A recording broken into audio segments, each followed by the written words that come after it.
Hi guys, இது தித்திக்கும் தீஞ்சுவையே நாவலோட 13வது episode. Story பிடிச்சிருந்தா மறக்காமல் லைக் அண்ட் கமெண்ட் பண்ணி சப்போர்ட் பண்ணுங்கள். இது வரைக்கும் சப்ஸ்கிரைப் பண்ணாதவங்க கொஞ்சம் சப்ஸ்கிரைப் பண்ணுங்கப்பா.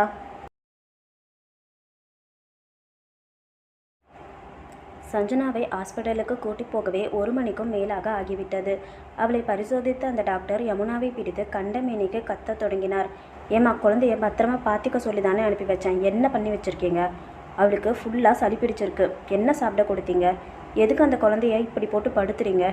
ஐயோ டாக்டர், நான் எதுவுமே கொடுக்கல, நீங்கள் சொன்ன டயட்டை மட்டும்தான் ஃபாலோ பண்ணிகிட்டு இருக்கேன். எப்படி சளி பிடிச்சதுன்னு எனக்கு தெரியல டாக்டர் என்று அழத் தொடங்கினாள். அருகில் சிவா இருப்பதை பார்த்தவரோ, இவர் யாரு என்று கேட்டார். ஒரு நொடி தடுமாறி போனவள், இது தெரிஞ்சவங்க டாக்டர், ஹெல்ப்காக கூட்டிகிட்டு வந்தேன் என்று அவள் சொல்லவும், யோசனையுடன் சிவாவை திரும்பி பார்த்த அந்த டாக்டர் சஞ்சனாவிற்கு ட்ரீட்மெண்ட் செய்வதற்காக உள்ளே சென்று விட்டார். கண்களில் நீருடன் நின்றிருந்தவளை கைப்பிடித்து அழைத்து வந்து அங்கிருந்த ஒரு சேரில் அவளை அமர வைத்தவன், பாப்பாவுக்கு ஏதாச்சும் பிரச்சனையா என்று மென்மையாக கேட்டான். அந்த மென்மையில் கரைந்து போனவள் அவளுக்கு ஹார்ட் ஆப்ரேஷன் செய்திருக்கும் விஷயத்தை அவனிடம் கொட்டிவிட்டாள். அப்போ பாப்பாவுக்கு ஆப்ரேஷன் பண்ணதான் என்கிட்ட பணம் கேட்டு வந்தியா என்று அவன் கேட்கவும், யமுனா அமைதியாகவே இருந்தாள். உன்கிட்ட தான் கேட்குறேன், பதில் சொல்லு என்று அழுத்தமான குரலில் கேட்க அவனிடம் ஆமாம் என்பதை போல் தலையசைத்தாள். அவளுடைய பதில் அவனுக்கு மனம் சுட்டது. ஆப்ரேஷனுக்காக பணம் கேட்டு வந்தவளை ஏதேதோ சொல்லி வேலைக்கு கூப்பிட்டு கொடுமைப்படுத்தியது எல்லாம் நினைத்து மிகவும் வருந்தினான். இருவரும் எதுவும் பேசிக்கொள்ளாமல் வெகு நேரம் அமர்ந்திருந்தனர். டாக்டர் வந்து 2 டேஸ் குழந்தைய பெட்டில் வச்சிருக்கணும் என்று சொல்லிவிட்டு சென்று விட்டார். உள்ளே வந்து சஞ்சனாவை பார்க்க அவள் காய்ச்சல் குறைந்து நன்றாக உறங்கிக் கொண்டிருந்தாள். அதன் பின்னரே சிவாவின் நினைவு வந்தவளாக அவனை திரும்பி பார்த்தவள், சாரிங்க, உங்களை ரொம்ப டிஸ்டர்ப் பண்ணிட்டேன், இனிமேல் நான் பார்த்துக்கிறேன், நீங்கள் கிளம்புங்க என்று சொன்னாள். தான் ஐஸ்கிரீம் வாங்கி கொடுத்ததால் தான் சஞ்சனாவிற்கு காய்ச்சல் வந்துவிட்டது என்பதை உணர்ந்தவனுக்கு எப்படி அவளிடம் அதை சொல்வதென்று புரியவில்லை. குற்ற உணர்வுடன் இருந்தவன், இல்லை பரவாயில்ல, நானும் இங்கேயே இருக்கேன் என்று சொன்னான்.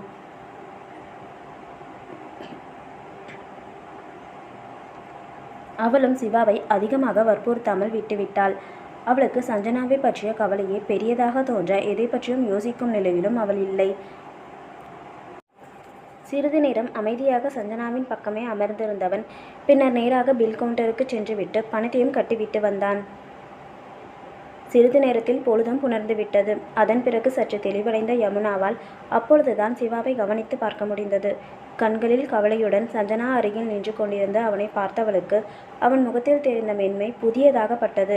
எதற்காக இப்படி அவள் அருகே நிற்கிறான் என்று புரியாமல் குழம்பியவள், என்னங்க ஆஃபீஸ்க்கு போலையா, இன்னும் இங்கென்ன பண்ணுறீங்க என்று கூரிய பார்வை கொண்டு அவனை கேட்டாள்.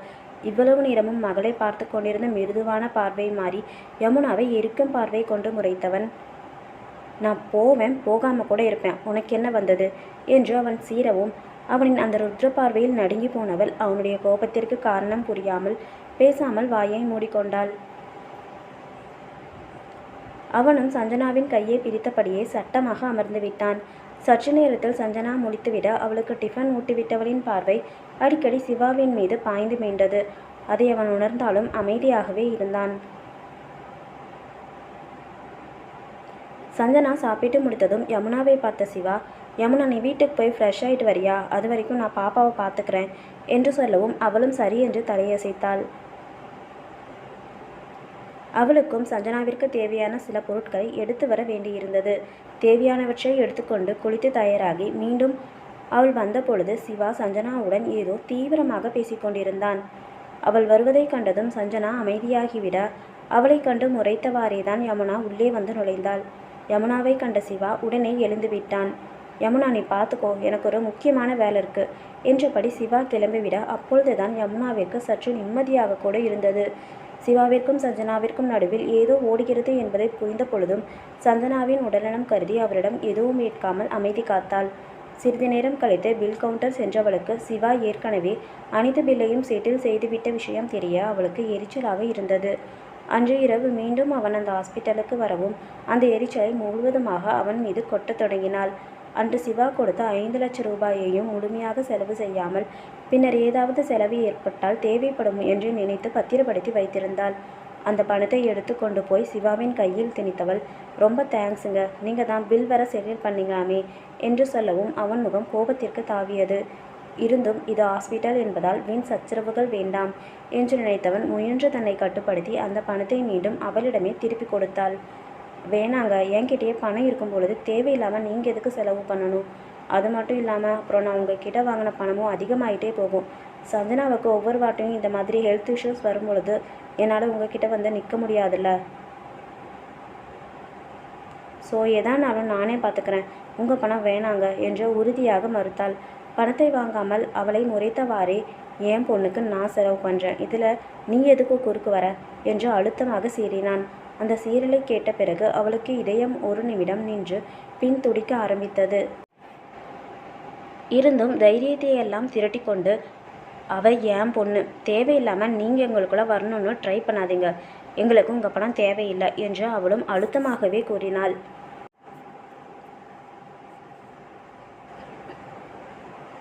அதற்குள் சஞ்சனா முழித்துவிட இருவரும் ஏதோ சண்டையிடுவதைப் போல் பேசிக்கொண்டிருப்பதை பார்க்கவும் அவள் பயந்து போய் அழவே தொடங்கிவிட்டாள். அவளின் அழுகையில் அவர்களின் மகள் மீதான பாச போராட்டம் பின்னோக்கி தள்ளப்பட்டு இருவருமே அவளை சமாதானப்படுத்த விரைந்தனர். அதன் பிறகு இருவருக்குள்ளும் எந்த பேச்சுவார்த்தைகளும் நடைபெறவில்லை.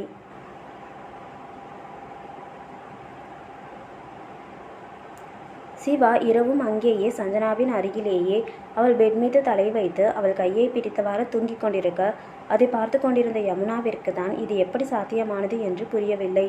எத்தனை முறை அந்த குழந்தையை குட்டிச்சாத்தான் என்று அவள் முன்பே திட்டியிருக்கிறான், அடித்து கூட இருக்கிறான். திடீரென கூட இப்படி பாசம் தோன்றக்கூடுமா?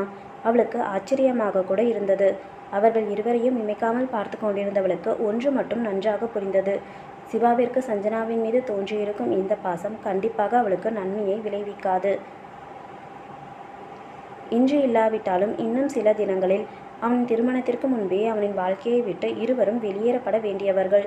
வீணாக அந்த பிஞ்சு மனதில் ஆசையை வளர்ப்பானேன், பின்னர் பிரிய நேரும் பொழுது துன்பப்படுவானேன்.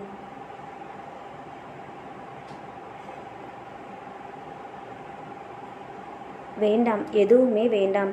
தனது மகள் வசதியாக இல்லாவிட்டாலும் தன்னுடன் இருந்தால் நிச்சயமாய் மகிழ்ச்சியாக இருப்பாள் என்பதில் யமுனாவிற்கு நிறைய நம்பிக்கை இருக்கிறது. எனவே சிவாவை சஞ்சனாவிடமிருந்து பிரிக்க வேண்டும்.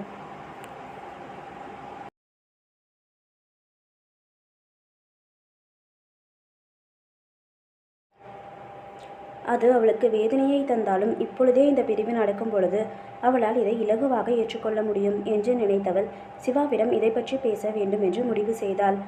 ஆனால் சிவா தன் மகளுக்காக தன் வாழ்வில் வரப்போகின்ற அனைத்து தடைகளையும் தகர்த்தெறிய போவதை அவள் அந்த நொடி அறிந்திருக்கவில்லை.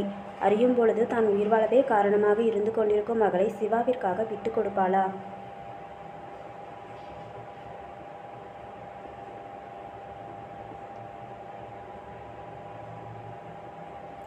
ஹாய் செல்லக்குட்டீஸ், இனி என்ன நடக்கும்ன்றதை அடுத்த பகுதியில் பார்க்குறதுக்கு மறக்காமல் சேனலை சப்ஸ்கிரைப் பண்ணிக்கோங்க. கதை எப்படி இருந்துச்சுன்னு மறக்காமல் கமெண்ட் பண்ணுங்கள். கதை பிடிச்சிருந்தா ஒரு லைக் பண்ணி சப்போர்ட் பண்ணுங்கள். தேங்க்யூ.